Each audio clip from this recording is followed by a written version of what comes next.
मुझे नहीं करनी शादी वादी भाग 2। लेकिन एक दिन अचानक अदिति को मीटिंग के लिए अपने 2 सहकर्मियों के साथ लखनऊ में एक नए बनते अस्पताल के काम से जाना पड़ा, जो कि 280 किलोमीटर दूर था। वहां जाते ही अदिति की जिंदगी ने ऐसा मोड़ लिया जिसकी कल्पना उसने कल्पना में भी नहीं की होगी। उनको वहां 2 दिन रुकना था और हॉस्पिटल के नए शाखा के कुछ काम निपटाने थे, तो हॉस्पिटल की तरफ से उनके रहने का इंतजाम किया था। अगले दिन वहां के डायरेक्टर ने सबको अपने यहाँ डिनर पर बुलाया। शाम 8 बजे अदिति सबके उनके घर पहुंची और पार्किंग में आते ही अदिति ने कुछ ऐसा देखा कि उसकी आंखें फटी रह गई। गार्ड भैया, ये गाड़ी किसकी है, यहाँ कैसे? कब से? अदिति ने लगभग आपा खोते हुए पूछा। मैडम जी, ये आदित्य सर की है। कोई 1.5 साल पहले यहाँ अपनी पत्नी रेखा के साथ रहते थे, गार्ड ने बताया। क्या पत्नी के साथ? क्या कह रहे हो? अदिति ने बेचैन होते हुए मोबाइल में फ़ोटो दिखाकर पूछा। ये आदित्य साहब है, ये तो नहीं है ना? उसकी आवाज़ में एक डर था, एक टूटन थी। मैडम जी, यही है। बड़े सीधे शरीफ इंसान हैं और इनकी पत्नी के साथ तो इनकी जोड़ी बहुत अच्छी लगती है, बहुत सुंदर। गार्ड के ये शब्द अदिति के कानों में पिघले हुए शीशे की तरह लग रहे थे और उसका संतुलन बिगड़ा तो उसकी कलीग रचना ने उसको संभाला। क्या हुआ अदिति, तुम ठीक हो ना? नहीं, हाँ कुछ नहीं। अदिति कुछ बोलना चाह रही थी लेकिन जुबान साथ नहीं दे रही थी, लेकिन उसने अपने आप को बड़ी मुश्किल से संभाला। तभी उनके सर की गाड़ी भी आ गई और लगभग रोते हुए मन से अदिति उनके साथ जा पाई। उसका मन अजीब से डर से सुबक रहा था और बड़े अनमने मन से लगभग बिना कुछ खाए वो सहकर्मियों के साथ वापस आ गई। बाहर निकलते ही उसने अदिति को फ़ोन किया।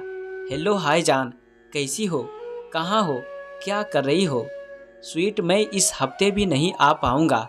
मीटिंग के लिए मुंबई में हूँ और यहाँ काम अभी 1 हफ्ते हैं। अदिति बोला जा रहा था। तुम मुंबई में हो? तुम्हारी गाड़ी कहाँ है? अदिति ने पूछा। गाड़ी से ही आया हूँ यार। अच्छा सच्ची?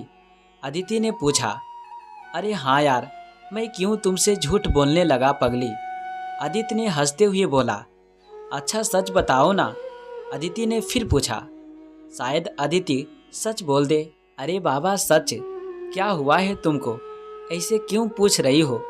बोला ना मुंबई में हूँ रानी साहिबा। ये रानी साहिबा जान मत बोलो मुझे। झूठ का प्यार क्यों दिखाना जब कुछ हो ही ना। और सुनो, मैं लखनऊ आई हूँ हॉस्पिटल के काम से। यहाँ हर्ष अपार्टमेंट में आई थी, डायरेक्टर साहब का घर है। वहाँ तुम्हारी गाड़ी, तुम्हारा फ्लैट, तुम्हारी बीवी सब देखा। क्या है ये? कौन सा काम जिसके लिए 2-2 महीने घर नहीं आते? कौन सी बीवी है? और तुम तो मुंबई में हो ना, गाड़ी के साथ, तो ये कहाँ कैसे? अदिति गुस्से में बोलती जा रही थी। अरे सुनो, ऐसा नहीं है, मैं बताता हूँ आकर, कल ही आता हूँ। आदित्य बोला। नहीं, मैं आ जाती हूँ तुम्हारे फ्लैट में, अभी रुको। क्यों बुलाओगे नहीं अपनी रानी को अपने दूसरे घर? अपनी दूसरी वाली से मिलवाओगे नहीं क्या? अदिति ने गुस्से में बोला। रुको, मैं कल ही घर आता हूँ। सुनो तो सही, नहीं आना, बिल्कुल नहीं आना। मैं जा रही हूँ घर से, और हाँ, मेरे सामने मत आ जाना कभी। फ़ोन काटकर अदिति ने काम से अवकाश लिया और अपने मम्मी पापा के यहाँ चली गई। बेटी को आया देखकर खुश मम्मी और पापा की सारी खुशी हवा में उड़ गई। जब अदिति ने उनको आदित्य की सारी बात बताई। क्या कह रही हो? ऐसा नहीं हो सकता। पापा और मम्मी ने एक साथ बोला। नहीं पापा, किसी को कोई बात नहीं करनी। बात करके होगा क्या? उसने किसी और से शादी कर ली है या साथ रह रहा है, मुझे उससे कुछ नहीं लेना देना। आपको मेरी कसम, आप बात नहीं करोगे। आप ही बताओ, ऐसा होने के बाद क्या मैं उसके साथ रह पाऊंगी? क्या टूटा विश्वास जुड़ पाएगा? क्या वो अपनी दूसरी पत्नी या जो भी हो उसको छोड़ देगा? उस लड़की को भी नहीं बताया होगा ना कि वो शादीशुदा है। उसने मुझे ही नहीं, उसको भी धोखा दिया होगा। ठीक है बेटा, जैसा तू कहेगी वैसा ही होगा। तू समझदार है, लेकिन एक बार बात तो कर ले। क्यों पापा, क्या ऐसा मैं करती या किसी के साथ रहती तो आदित्य मुझे स्वीकार कर लेता? क्या वो बात करता इसलिए सिर्फ कि मैं लड़की हूँ इसलिए मुझे बात करनी चाहिए? नहीं बेटा, आज तक मैंने तुझे अपना बेटा ही कहा है और तू वही मेरे लिए। हम तेरे साथ हैं हमेशा। मम्मी पापा ने अदिति को संभाला, लेकिन ये सारी बातें अदिति की बुआ ने सुन ली। उसका घर में बहुत मान सम्मान था, कोई उनके आगे बोलता नहीं था। सुनते ही बुआ ने हाय तौबा मचा दी। अरे फूट गई किस्मत, क्या कर दिया तूने अदिति? घर नहीं संभाल पाई? बोला था पढ़ाई लिखाई ना करवाओ, घर को संभालना सिखाओ और पढ़ा लो। फूट गई रे किस्मत। और क्या क्या बोले जा रही थी। अदिति का रो रो कर बुरा हाल था। ऊपर से ये बातें। पापा मैं अब वहाँ नहीं जाऊँगी और मुझे उसकी शक्ल नहीं देखनी। हाँ बेटा ठीक है, तेरा ही घर है, तेरे सिवा हमारा है भी कौन? तुम जो फैसला लोगी वो सही होगा। सही होगा मतलब? और चढ़ा लो सर पर, कल के कल इसको छोड़ कर आओ और दामाद जी से माफ़ी मांगो। घर नहीं संभाल पाई और आ गई, मैं नहीं जाऊंगी कहने वाली। कल को बोलेगी तलाक ले लूँगी। हमारे यहाँ ये सब नहीं होता, ना हुआ ना होगा। कल जाकर जमाई बाबू से माफ़ी मांग लो। दोनों बाप बेटी पति के घर से अर्थी ही उठती है, समझी? यही संस्कार है। पापा ने बुआ को समझना चाहा तो बुआ और भड़क गई। आखिर एक दिन अदिति का धैर्य जवाब दे गया। उसने जोर से कहा, आप सब मेरा साथ दे ना दे, मैं अपने आप को संभाल लूँगी। आज अभी एक वकील से मीटिंग है, मैंने तलाक के पेपर बनवा दिए हैं और आप सबको कोई परेशानी हो तो मैं चली जाऊंगी। लेकिन आज के बाद मुझे इस बारे में कोई बात नहीं करनी है और ना सुननी है। और हाँ, आज से मैं असंस्कारी हूँ तो हूँ। ऐसे संस्कार का क्या करना जो पति की गलती के लिए पत्नी को जिम्मेदार ठहराए।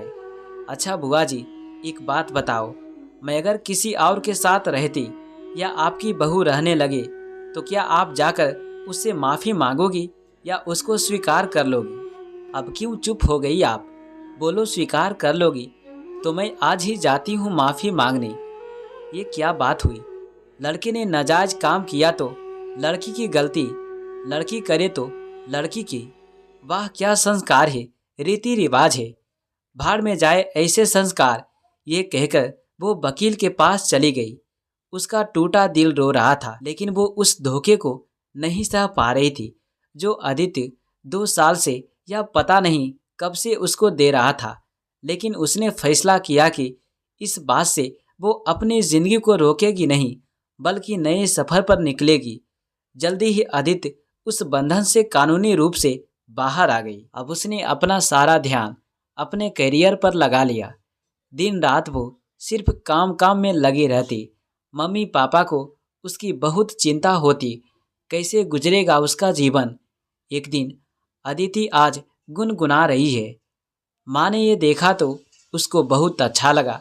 शाम को डॉक्टर रमेश घर आए अपनी 6 साल की बेटी सुहाना के साथ। बहुत प्यारी बच्ची थी। वो आते ही अदिति से चिपक गई। उसकी माँ का देहांत 4 साल पहले हो गया था। प्यारी सी मासूम बच्ची अदिति से ऐसे चुपकी जैसे उसको छोड़ जाने का कोई विचार ही ना हो। उधर बाहर डॉक्टर साहब अदिति के पिताजी से अदिति का हाथ मांग रहे थे और अंदर अदिति मुस्कुराकर उनकी बातें सुनते हुए सुहाना के साथ खेल रही थी। बरसों बाद अदिति के दिल पर किसी ने दस्तक दी थी। आज घर में सब खुश थे। अदिति की जिंदगी फिर से रोशन हो गई। सुहाना को माँ मिल गई और अदिति को नई जिंदगी। तो दोस्तों, ये कहानी कैसा लगा प्लीज़ कमेंट के माध्यम से हमें ज़रूर बताएं और कहानी अच्छा लगे तो लाइक कमेंट शेयर ज़रूर करें।